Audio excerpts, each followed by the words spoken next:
Bismillahirrahmanirrahim. Assalamualaikum warahmatullahi wabarakatuh.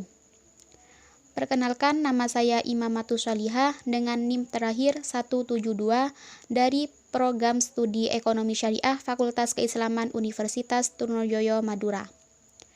Pada kesempatan yang berbahagia ini, saya akan memaparkan materi tentang etika dalam Islam dari mata kuliah Etika Profesi yang diampu oleh Bapak Farid Ardiansyah, SEMM.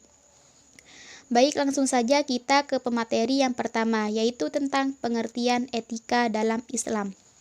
Secara etimologis, menurut Endang Syaifuddin Ansori, etika berarti perbuatan dan ada sangkut pautnya dengan kata khuliq atau pencipta dan makhluk atau yang diciptakan. Akan tetapi ditemukan juga pengertian etika berasal dari kata jamak dalam bahasa Arab yaitu akhlak. Kata mufradnya adalah khulku yang berarti sajiyah, perangai, mu'riyah, budi, tabi'in tabiat, dan adab atau kesopanan. Ada juga yang berpendapat bahwa etika sama dengan akhlak. Persamaan itu memang ada karena penyebabnya membahas masalah baik buruknya tingkah laku manusia.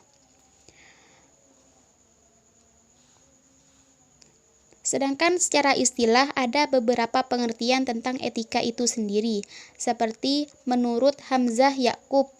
Menurut Hamzah Yakub, etika adalah ilmu tingkah laku manusia yang berkaitan dengan prinsip-prinsip dan tindakan moral yang betul. Atau tepatnya etika adalah ilmu yang menyelidiki mana yang baik dan mana yang buruk. Dan yang kedua, menurut Amin. Menurut Amin, etika atau akhlak adalah ilmu yang menjelaskan arti yang baik dan buruk, menerangkan apa yang seharusnya dilakukan oleh manusia kepada lainnya, menyatakan tujuan yang harus dituju oleh manusia dalam perbuatan mereka, dan menunjukkan jalan untuk melakukan apa yang harus diperbuat.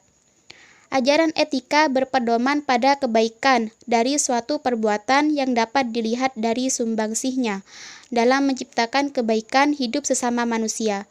Baik buruknya perbuatan seseorang dapat dilihat berdasarkan besar kecilnya dia memberikan manfaat kepada orang lain.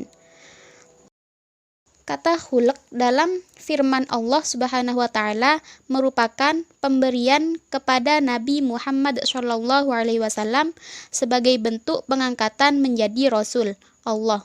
Sebagaimana diterangkan dalam Quran surat Al-Qalam ayat 4 yang berbunyi, A'udzubillahi minasyaitonirrajim. Bismillahirrahmanirrahim.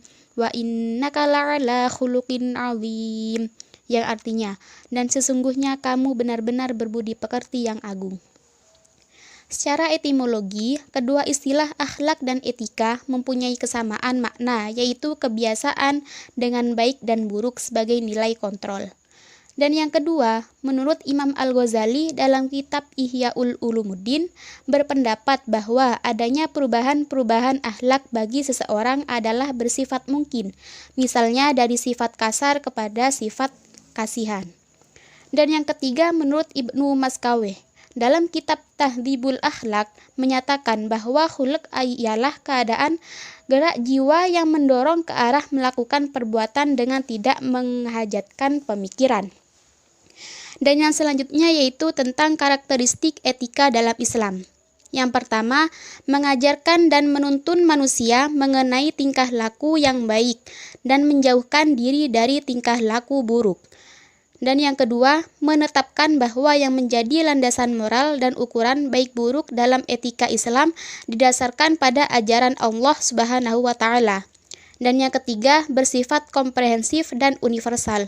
Dan yang keempat, mengatur dan mengarahkan fitrah manusia ke jenjang akhlak yang luhur. Dan untuk selanjutnya yaitu tentang konsep etika Islam. Konsep etika Islam menurut Hammullah Abdullah berpusat pada beberapa prinsip, diantaranya 1. Tuhan sebagai pencipta dan sumber kebaikan, kebenaran, dan kebagusan. Manusia, yang kedua, manusia adalah agen yang bertanggung jawab, bermartabat, dan berharga bagi pencipta. Dan yang ketiga, Tuhan mencipta segala sesuatu untuk manusia. Dan yang keempat, Tuhan tidak memberikan beban yang melampaui kemampuan manusia. Dan yang kelima, jalan tengah merupakan jaminan bagi integritas dan moralitas tinggi. Dan yang keenam, semua hal diizinkan untuk manusia kecuali yang dilarangnya. Dan yang terakhir, puncak tanggung jawab manusia adalah Tuhan. Dan yang terakhir, saya akan menjelaskan tentang tujuan etika dalam Islam. Tujuan etika dalam Islam yang pertama ialah untuk mendapatkan konsep yang sama mengenai pertimbangan baik buruk perilaku. Dan yang kedua, mengarahkan perkembangan masyarakat menuju suasana yang harmonis dan sejahtera. Dan yang ketiga, mengajak orang secara kritis dan rasional dalam mengambil keputusan. Dan yang keempat, untuk memiliki sifat kemandirian serta bertanggung jawab terhadap dirinya sendiri. Dan yang terakhir, memberikan bekal terhadap manusia untuk mengambil sikap yang rasional.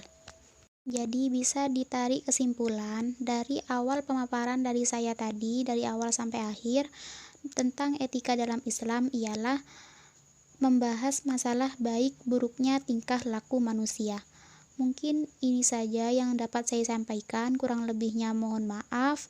Jika ada yang belum paham dari pemaparan saya tadi dari awal sampai akhir, silakan mengisi pertanyaan di dalam komentar. Terima kasih. Wassalamualaikum warahmatullahi wabarakatuh.